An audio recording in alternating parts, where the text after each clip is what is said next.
As the saying goes, time and tide wait for no man.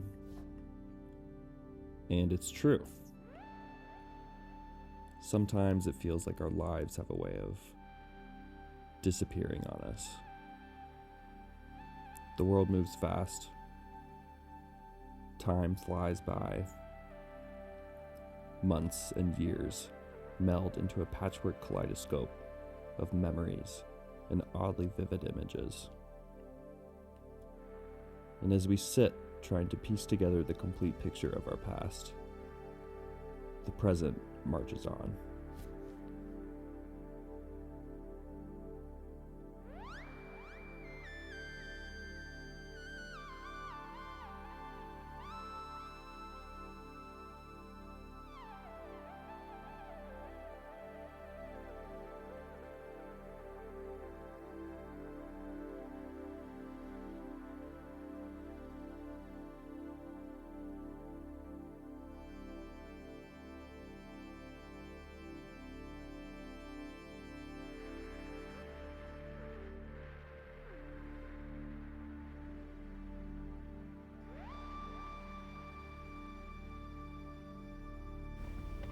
Okay, so I think we can finally begin real discussion. Yeah. I was saying how it feels like when you're a kid, time just lasts forever. And every summer is like a lifetime. And I feel like it's because you're a child and every day you're doing something new and like it's all different and you're learning and you're growing and you're developing. And then you get to this certain age where you sort of settle in and it starts like your every day starts to look the same. Yeah, the routine becomes very routine. And as soon as your routine becomes routine, it's like the days, the weeks, the months just start to fly by. I've been thinking like how much time is actually ours? Like in any given day you're commuting, like you're at work, and we were almost doing this collective dissociation where like for 80% of our lives we're just checking out and just trying to get through the time. And then for the small amount of time that we actually do have, at least for me, I squander it. Yeah, I squander it, yeah. I squander it. Yeah. And, oh, man. Shout out to the Congress people that are pushing for a 4-day work week. I think that would bring back a nice balance. It sure life. Feels like it would. Like, I think that would be pretty sweet. Like, let me ask you this. What do you remember the most from the last year? Well, and that's funny because there's moments that stand out, but like the day to day is just it is all blurred together. And don't get me wrong, like there's moments during the day that are memorable, but the true standout stuff is outside of work. Which, 100%. To be fair, I guess that's sort of how it is when you're a kid too. Yeah. Like there's so much that I don't remember from my that's childhood, but then point. there's things that that are so deeply ingrained in my memory. You know, the most random things that will just like that are just burned in there. They're indelible. It's like they're gonna stay there forever. You know, that's something else that we should explore. Maybe not. I don't know about this time, but just like the decay of memories. That I've got these amazing memories, but I know I've like shifted them a little bit in my mind over time to either make them seem more perfect than they were, or to downplay the awkwardness, or Well, there is something called euphoric recall. Are you familiar with that? I don't think so. It's just that we have this tendency, especially with things that are like traumatic or bad, or like a bad ex-partner, where you tend to remember the positives. Oh, And so you can warp it in your brain. Yeah. But it's so weird how like there's things that we choose. There's things that our minds choose that are going to stick with us. Oh yeah, and yeah, that's something interesting. Is I don't know if we have full control over what sticks around in our brain. It's almost it's hard to predict like what we're going to be remembering 10 years from now. Like, what does the brain think is important? Yeah, what's one of the core memories? It's funny. It's like, do we have time for anything? Do we have time to make this movie happen? And I think that's why I love doing this challenge, though. Honestly, is like, can we put something together in 3-ish hours? I mean, it's sort of a sad commentary on our like state of affairs that it's so hard to find 3 hours. Yeah, it's so hard to find 3 hours. Do something creative on a Sunday. Yeah. But it's, like, do we have time? Do we have time for the things that we want to do? Do we have enough time to, like, I don't know, make an impact, make a difference? Doesn't really feel like it. It's just tough because the time to ourselves is so limited. And okay, so to go back to that discussion about the summers, it felt like an unlimited amount of time. And feels like forever. I think society would be a lot better if every single person had that amount of time off every year. Just imagine. Well, it's just like every single day you're doing something different. Mm-hmm. Or maybe not. Maybe you're doing the same thing, but it's like it is your time. It's your time, and do with as you please, and like you grow up, and your time's not yours anymore. Yeah, whoa, that's it. Oof, yeah. Feels like by the time when your free time actually comes around, at least for me, it's like I don't have any of myself left to give to it. Yeah. I feel that deeply. And so it's just like, all right, I'm just going to pass this time just like the rest of it, which is... How can I mindlessly numb myself? Or how can I numb myself from everything else? Yep. That's exactly right. Mm.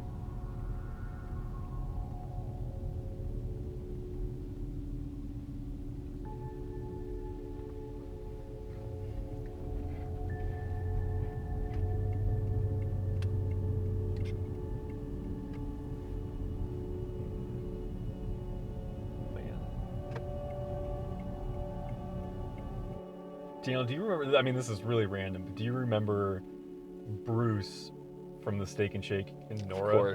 Of course I do. This guy was the most legendary Steak and Shake guy. He had this secret menu available to people that he was willing to bring into his inner sanctum. His inner sanctum. Those that were deemed worthy were eligible to request certain burgers. Bruce, if you're out there, I hope all is well. I hope you're doing good. Hope you're doing okay. I don't know why that memory popped into my head. Well, those were, I don't know, for me it's like those nights were the ones that seemed to like defy time, where you're in this burger joint with all your buds and you're 16 years old and like, what does time mean to you? You know, when it's like when you're 16, it means nothing. All that matters is this crazy burger that Bruce made. Yeah. I think you're right. Like I remember going to Steak and Shake and not being in a rush to leave. You had nowhere to go. Yeah, we had nowhere else to go. I don't even think I had a phone back. Like, well, maybe I did. We had little flippies, little flip boys. No one was taking pics. There was no Instagram. The pics on those phones were hilarious. I remember I was excited though when I got my first camera phone. It was like 320 by 320 pixels or something. Maybe it was like, it may have been 640 by 640. The old potato phone. But full on potato quality. Potato quality is not what it used to be. We should next year we should just make a movie Strictly potato phones. strictly potato phone quality, the complete opposite of this. I'd support that. I think it's a great idea.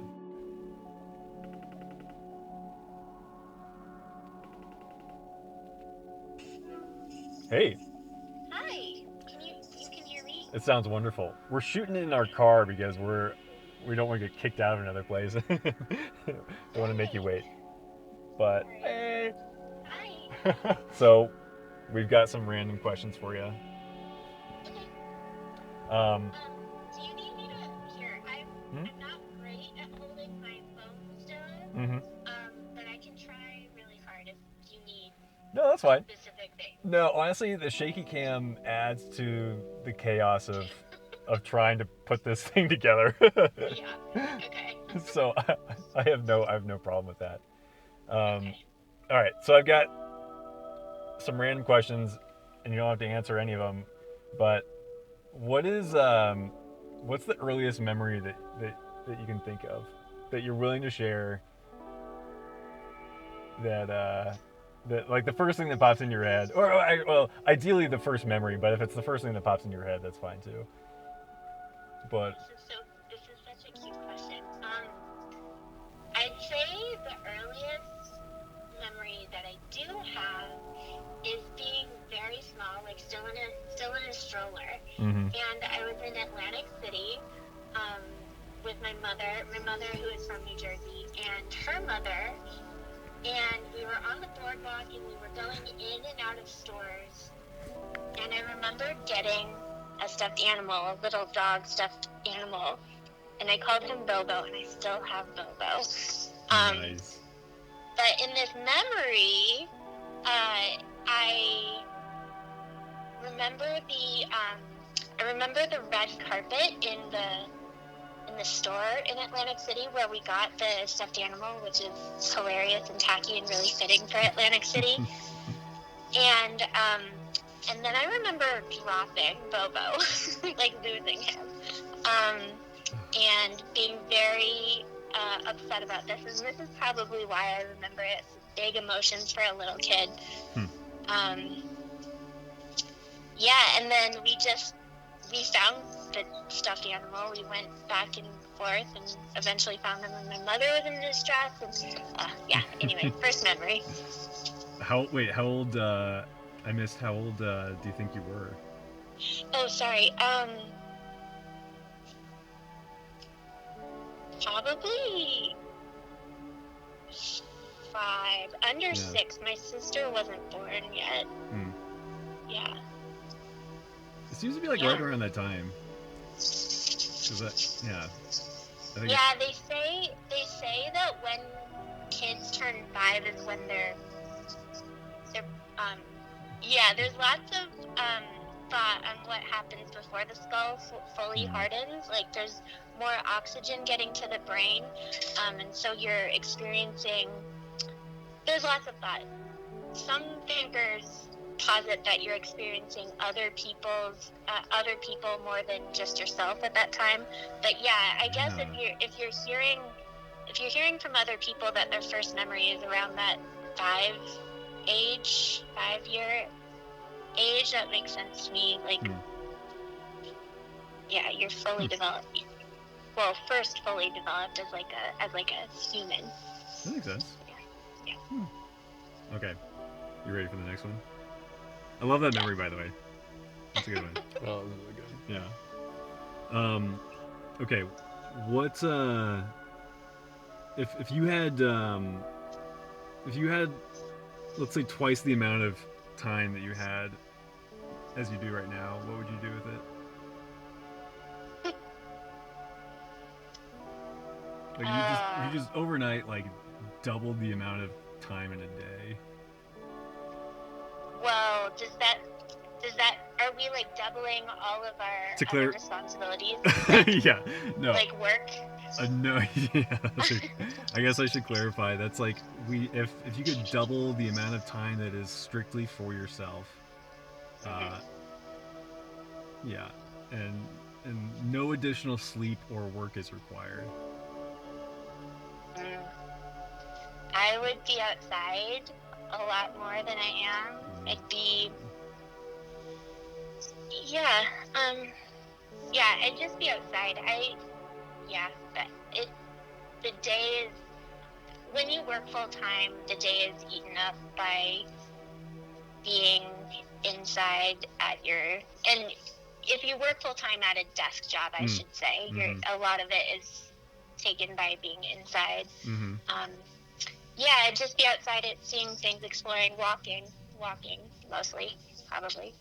I mean, that sounds pretty lovely, honestly. Yep. I'm trying to be cognizant of the edit. I'm trying to give you editable clips. It doesn't have to be editable. I mean, I would say maybe half of the stuff that we've shot is before talking to you, I feel like half of the stuff we've shot is worthwhile. Worth putting in the final cut. We'll see. Who knows? But how has your perception of time been over the last couple of years? I'm kind of curious, how time was perceived during the early phases of COVID or early phases of the pandemic versus now that we're not quite out of it, but we're past the initial stages. I guess just how has the passage of time felt for you? So they say one of the first markers of age is the days seem long but the years seem short, right? That and I don't know if I feel that way. There's also I don't remember what famous old white man said this, but he was quoted saying that there's just not enough time in the day to do everything that you want to do and see all the people you want to see and love all the things you want to love and touch all the things you want to touch. And I really, really, really, really agree with that and feel that myself. I just feel like I just have so many getting older is such a scam. It's like when you buy a house, buying a house is like a full-time hobby that is just foisted upon you, that you're told you have to do. It's like a marker of being an adult, right? Yeah. But I don't know, I felt super unprepared. People were like, okay, you go do this and figure it out, have fun. Where is all this time going? I have to figure out how to how to fix things and mow my lawn. All the stuff that I didn't want to be giving my time to, that I now had to give my time to. But that's off topic for your question. So I guess specific to the pandemic, early days of the pandemic was such a friggin' blur, and it was just so collected, just in all directions, in all ways, every single day, so traumatizing. And time is weird when you're in the middle of experiencing trauma, right? And even specifically here in Salt Lake City, other big things were happening too. There were very serious earthquakes, and there were very serious windstorms, and then the new world order, the new social way that was ushered in by the George Floyd stuff, all of that tied in, or combined, I should say, with the pandemic and lockdown, and people not paying attention to it, and you having to lose faith in the leaders that you elected to keep us safe. All of this stuff combined, and time is just a big blur. You're just okay, survival is the goal. And Yeah. Yeah. Yeah. Yeah, survival's the goal, and Yeah. time just didn't really seem to be a thing anymore, just fuzzy time. I would say it was a fuzzy time. I think that's a good way to succinctly, yes, a Yeah. fuzzy time. I love this idea. I love these questions, and I'd be happy to answer more questions. I'm gonna take my dogs for a walk though Yeah. right now. So No worries. Yeah, I might reach out to you later, or I might reach out to you tomorrow for a little bit more narration or something. I might call you back for more questions if we have time. We've got about an hour and a half left to shoot, so okay. we'll see. I will keep you posted, but Thanks, Lindsay. okay. Bye, Lindsay. Thank you. Bye. Bye.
Hi. Okay, we might have to try this again when we're not on the train. How are you doing? I'm just getting ready to show Gracie a cat video. Show who a cat video?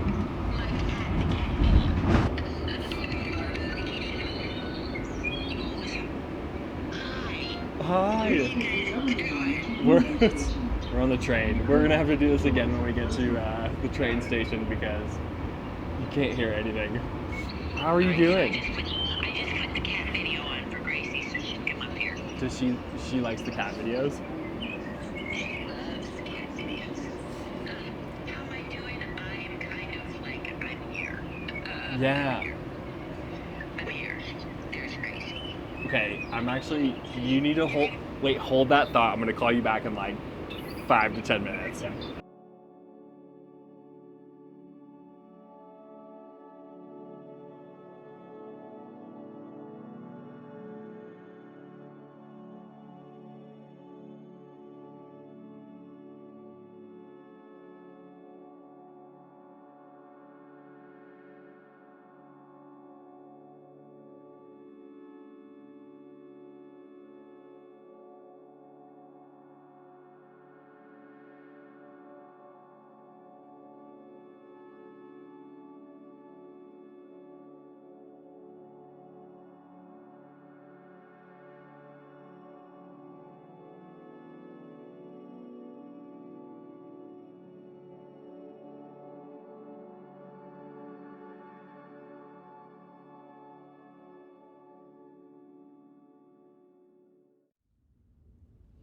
A recent article for Time, written by Lily Rothman, focuses on the thoughts and reflections of Jenny Odell, an artist and author. Odell's observations make a clear connection between the passage of time and the experience of time within the context of a pandemic. To quote Odell, everyone was faced with deaths and really had that in their face every day. So the question of how do I spend my time, or what is my relationship to time, becomes a lot more urgent. Can we use our experiences during the last few years to shift toward a better balance for how our time is spent? Rothman's article also highlights the work of Ruth Ogden, an experimental psychologist who studies time perception at Liverpool John Moores University in the UK. Ogden argues that the pandemic provided substantial proof that a significant disruption to one's normal life can result in an altered impression of time for an individual. To quote Ogden, "You had this period of time in which life stopped, but time continued. And I think that got us all much more aware of the idea that time is finite and it's valuable. And when it's lost or when you can't control it, it feels weird. And you want to know why it feels weird." Nothing makes you think more about time than experiencing a new life or a death. I had both in the pandemic. While in lockdown with my sister, she gave birth to her first child. For the next few months, we spent nearly every second together. I was caring for a newborn baby and a recovering mother, all while navigating a global pandemic and lockdown. Miles away, my mother was caring for my grandmother, who had dementia and was dying. For both my infant nephew and my elderly grandmother, time was incomprehensible. Moments bled into each other and minutes had virtually no meaning. But for those of us tending them and caring for them, each second felt like an enormous gift, weighty and full of unspeakable meaning. Time has never been more precious than that small ribbon of time that both my nephew and my grandmother existed in time and space together.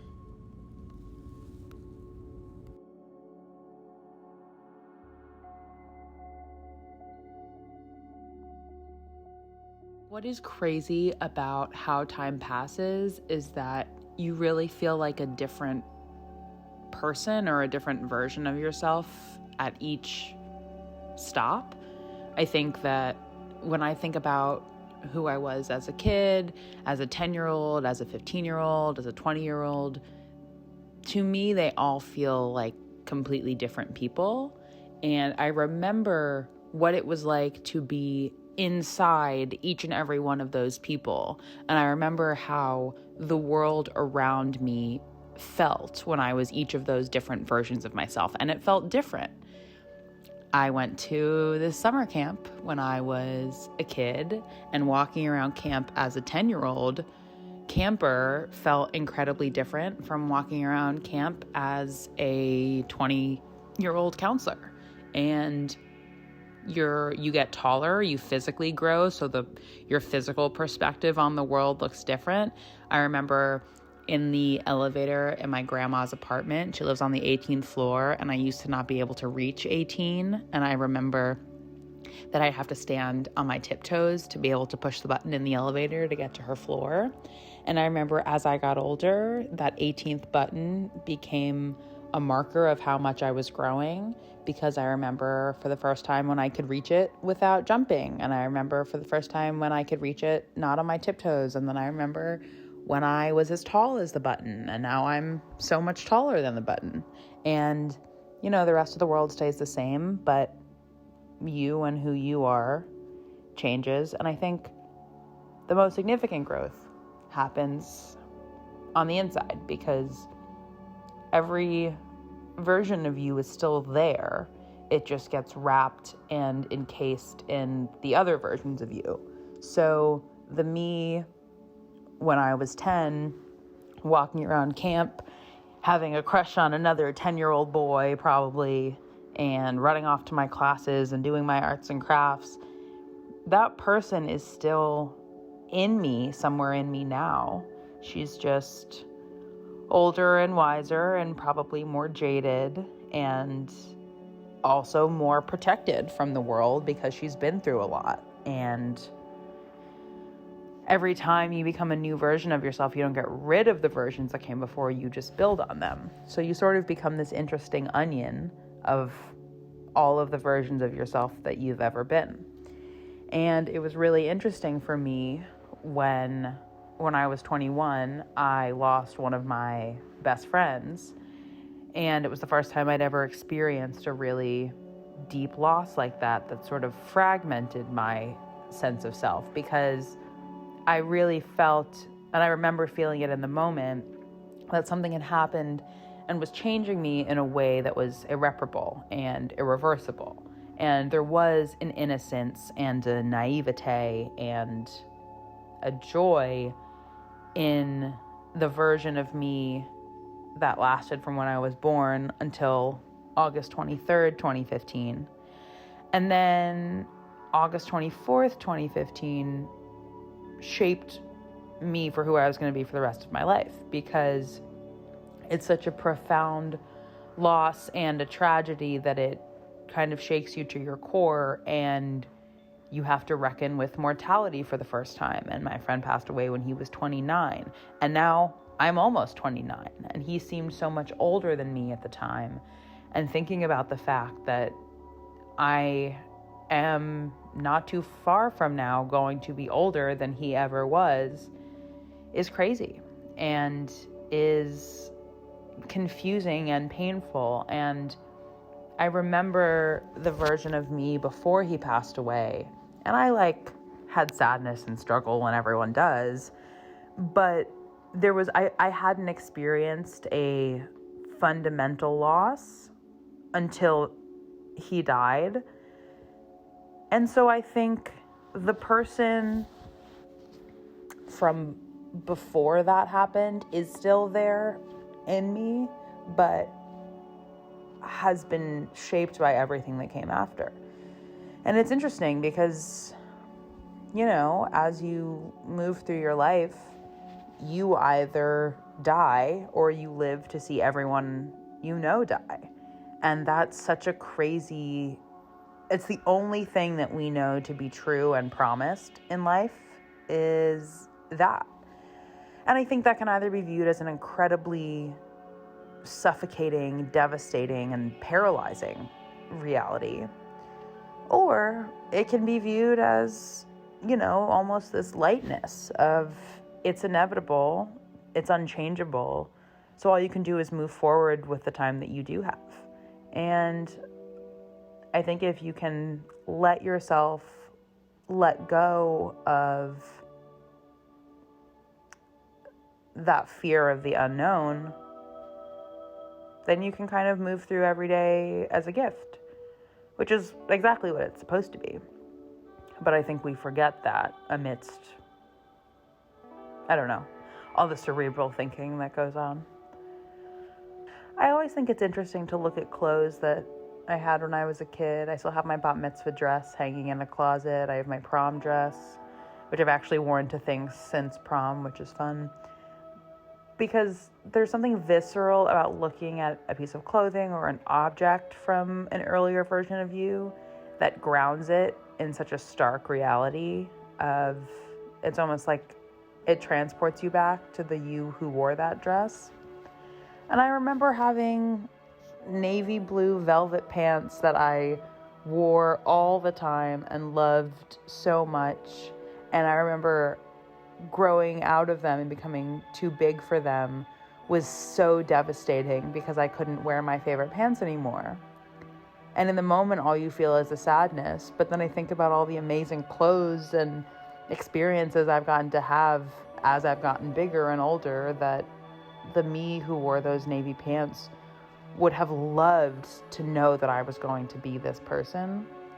And I think it's just important to check back in with younger you and say, hey, we're doing okay, and we can't wear the navy pants anymore, but we've got some great slacks and some great tank tops and some great dresses and some great jumpsuits, and I'm so excited for you to get to experience them when you grow up.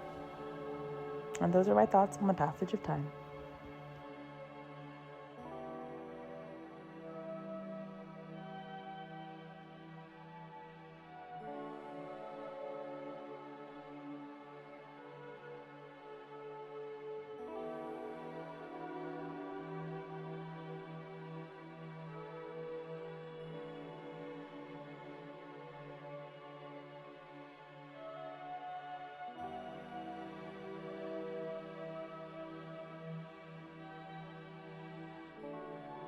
Doing something about the passage of time, memories, reminiscing. I felt like you might have some good thoughts. I also love the birds chirping. Oh, good. Okay, that's what it is. It's birds in the back. Are It's they my real? cat video. It's a cat video. I'm the old cat lady. Oh, okay. First of all, how are you doing? You started to tell me. God. You've just been through the ringer, haven't you? Oh my God. I mean, cat dies, and then I get rear-ended by my car. Yep. And then I go through surgery. I mean, it's insane. It is. My life is not boring. Do you feel like your perception of time has changed, either through what you've been going through the last couple of weeks or like in the last couple of years since COVID? Yeah, go on. Yeah, time has gotten really weird. I'll tell you what changed it was when I turned 70 and I realized I was going into my 8th decade. And I thought, how can this possibly be? And it was like I had to I shifted my gears from, like, the whole world thinks I'm old. The whole world, which is Decade, crazy. the whole world thinks I'm old, and I've like shifted my brain, Yeah. and said, no, wait, this is a whole new thing. Nobody's ever been in their 8th decade right now in this weird. Hey, sorry, I think we're about to get kicked out. You're gonna get kicked out. All right, no problem. Okay, no worries, thanks.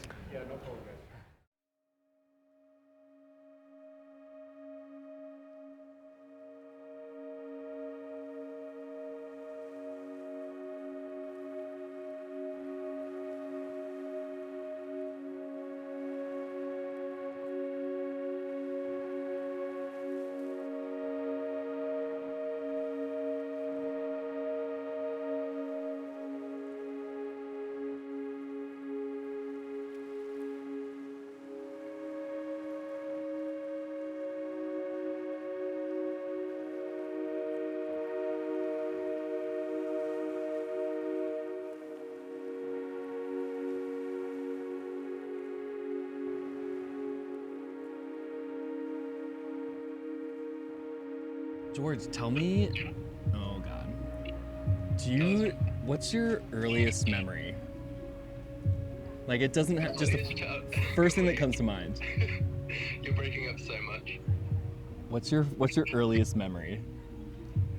My earliest childhood memory is my bedtime routine, I'd say. So my parents would read me Thomas the Tank Engine before bed, and then I'd go to bed, and then I'd get hungry, so I'd ask my dad to make me a sandwich, and then I'd get all the crumbs in my bed. So I remember, like, all the time as a kid, I'd have crumbs in my bed because I'd eat sandwiches at night because I'd get hungry. Sometimes I still get crumbs in my bed. Exactly, and it started there, and that's my memory. Do you feel like your perception of time has changed over the last 3 years, especially since COVID? I'd say it has, yeah. I'd say time's sped up a lot more. Like, even now, I can't believe we're 3 months into the year and life's flying by. But in a good way. I'm happy with how my life is going. So time is flying by, but it's no bad thing, you know? Yeah. What would you do if you had, let's say you had twice as much free time without any increase in responsibilities or time that you had to spend on other things? What would you do with it? What would I do if I had infinite free time? Let's say like twice as much. Is the camera still rolling? Oh, I'm kidding. Yes. Well, can you ask me that again? I was breaking up. If I had unlimited free time? Yeah, sure. If I had unlimited free time, I would start a business and use my skills to something that I would want to use with my time, but I'm just not there yet. So. Do you feel like right now? Do you feel like right now you're? Entrepreneur. You feel like right now you're not able to do that? Nah, I don't feel confident enough to go my own way. But next 5 years, I'd say. Fair enough. All right. Well, let me know if you need anything else. Okay. Love you, buddy. Love you guys. Two of my earliest memories were in San Diego. One was I thought it was a huge thorn tree outside of our house. I went back to that house a couple years ago. It's like the tiniest tree. Amazing. It's really small. But the second was in San Diego, one of our neighbors had the backpack super soaker. And it was like the sickest thing I'd ever seen in my life. That I actually do remember.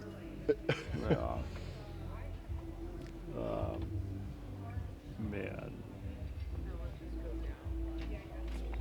Like, it was it was the sickest thing I'd ever seen. Yeah. And it for some reason that stuck with me because it was so cool. There were some awesome super soakers back in the day. I just remember like super soaker parties. Whatever happened to those?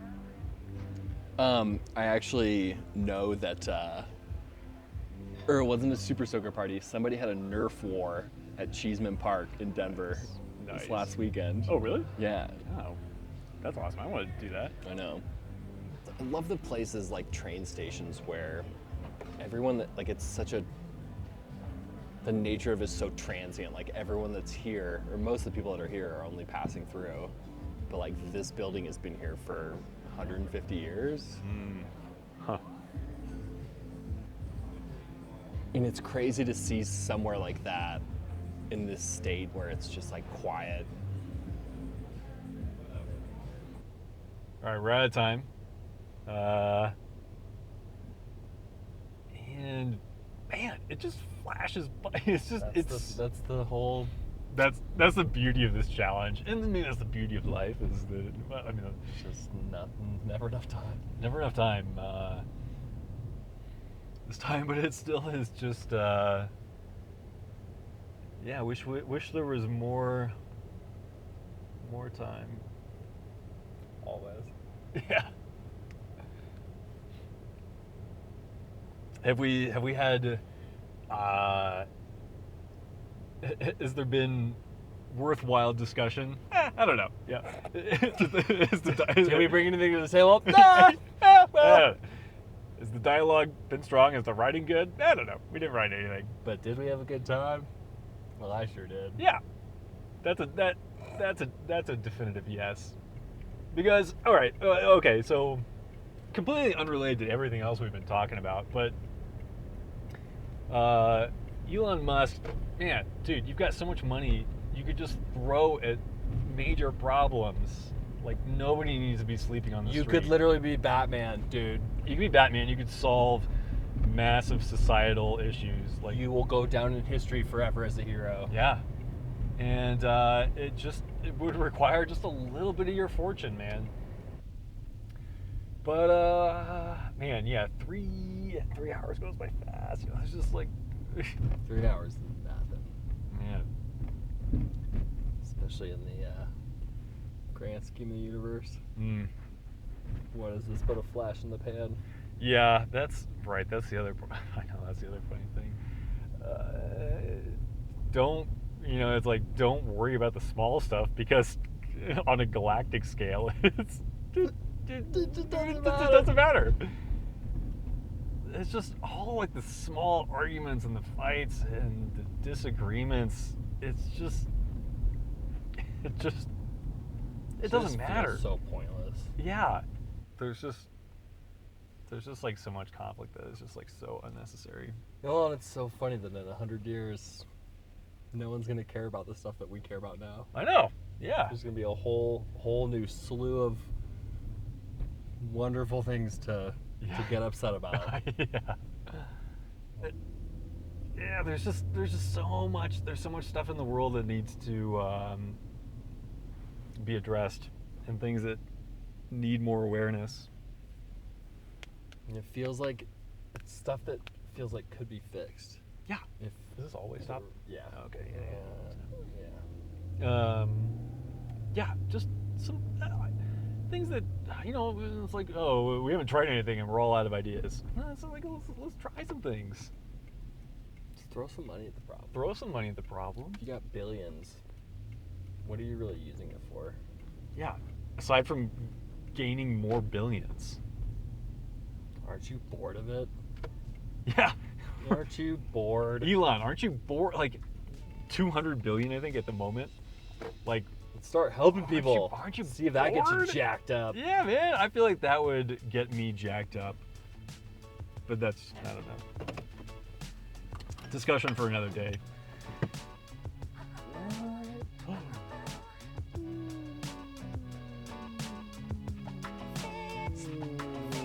Oh, we should end it on that. Oh, that's actually cool. Yeah, dude. Wait. Yeah, do one more. 'Cause I honestly might use that for the end.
Make the most of the time you have.